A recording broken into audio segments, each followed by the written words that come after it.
भारत के पड़ोसी नेपाल में जजी की क्रांति ने विकराल रूप लिया और उसके बाद नेपाल में जो कुछ हुआ वो पूरी दुनिया ने देखा। कैसे वहां तख्ता पलट हुआ, सरकार गिरी, मंत्रियों को, नेताओं को घरों से निकाल निकाल कर पीटा गया। हालात बेहद बेकाबू हो गए। इस पर पूरी दुनिया की नजरें हैं। लेकिन इस बीच भारत में रह रही और बॉलीवुड की एक्ट्रेस मनीषा कुराला की इस पर नजर बनी हुई है। मनीषा कुराला ने नेपाल में जो कुछ हो रहा है उसको लेकर एक बयान दिया है।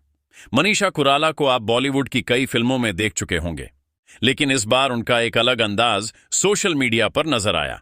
दरअसल उन्होंने अपने सोशल मीडिया पोस्ट में नेपाल के पहले प्रधानमंत्री रहे और उनके दादा बीपी कुराला को याद किया। उन्होंने लिखा, नेपाल के पहले निर्वाचित प्रधानमंत्री और प्रेम संघर्ष लचीलेपन को स्वर देने वाले लेखक बीपी बा को उनके जन्मदिन पर याद कर रही हो। आज जब छात्र भ्रष्टाचार के विरुद्ध और स्वतंत्रता के लिए उठ खड़े हुए हैं तो उनके शब्द कालजयी लगते हैं। लोकतंत्र अविभाज्य है। यदि आप अपने देश में लोकतंत्र चाहते हैं तो आप इसके लिए सभी संघर्षों की उपेक्षा नहीं कर सकते। इसी के साथ उन्होंने बीपी कोराला की एक तस्वीर भी साझा की। आपको बता दें कि बीपी कोराला एक्ट्रेस मनीषा कोराला के दादा थे। मनीषा बीपी के बेटे प्रकाश कोइराला की बेटी हैं। ऐसे में इस पोस्ट के कमेंट में लोग भी उनसे नेपाल के लिए अपनी आवाज को उठाने का आग्रह कर रहे हैं। यही नहीं, इससे पहले भी मनीषा कोराला ने इंस्टाग्राम पर खून से लथपथ जूते की एक तस्वीर को साझा किया था। साथ ही देश को झकझोरने वाले संकट पर एक तीखा मैसेज भी उन्होंने दिया था।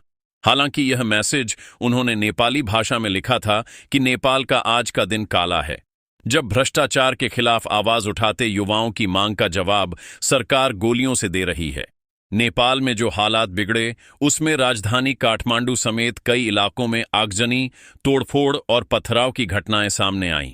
इस बीच पुलिस की सख्ती में कम से कम 20 लोगों की मौत हो गई थी और करीब 300 से ज्यादा लोग घायल हुए, जिसके बाद भीड़ बेकाबू हो गई और संसद भवन से लेकर राष्ट्रपति भवन, प्रधानमंत्री आवास तक कब्जा कर लिया गया। यहां तक कि प्रधानमंत्री केपी ओली और इसी के साथ राष्ट्रपति को इस्तीफा सौंपना पड़ा। फेसबुक, इंस्टाग्राम, व्हाट्सएप समेत कई सोशल मीडिया प्लेटफॉर्म्स पर बैन लगने की आग धीरे धीरे बढ़ती गई और उसमें पूरे नेपाल को अपनी चपेट में ले लिया।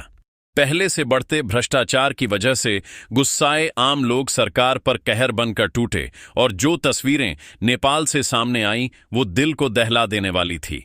सरकार की नीतियों के खिलाफ जारी यह विरोध प्रदर्शन लगातार उग्र ही हो रहा है। सवाल यह है कि अब तो प्रधानमंत्री और राष्ट्रपति तक का इस्तीफा हो चुका है, उसके बाद भी यह प्रदर्शनकारी खुद को रोक क्यों नहीं पा रहे हैं? वहीं अब इन प्रदर्शनकारियों को मनीषा कुराला का यह समर्थन जो हासिल हुआ है, उसके बाद आप नेपाल के हालातों पर क्या कुछ कहना चाहेंगे? कमेंट सेक्शन में जरूर लिखें।